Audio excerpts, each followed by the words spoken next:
31 décembre 2017.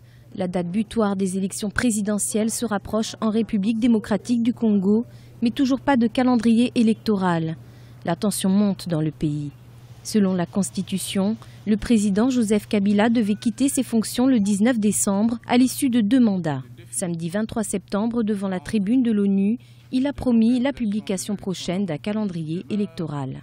La série d'évaluation du processus électoral entamée depuis une dizaine de jours par le Conseil national de suivi, conjointement avec le gouvernement et la commission électorale, devrait permettre la publication prochaine par celle-ci, qui en est la seule institution compétente du calendrier électoral.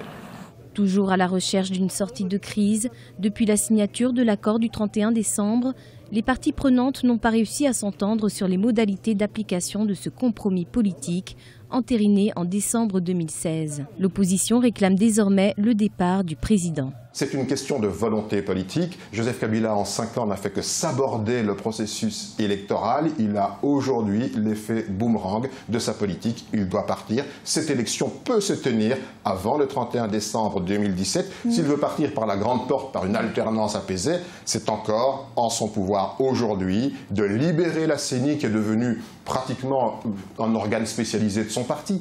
Elle n'a plus rien d'indépendant. C'est à lui maintenant à mettre en œuvre intégralement, de bonne foi, en toute sécurité, sincérité, les dispositions de l'accord de la Saint-Sylvestre. Le recensement des derniers électeurs doit durer au moins jusqu'à la mi-décembre au Kasaï, une région en proie à des violences depuis plus d'1 an. De son côté, Olivier Kamitatou, porte-parole de l'opposant Moïse Katumbi, a confirmé le retour de son chef de parti en République démocratique du Congo avant le 31 décembre 2017.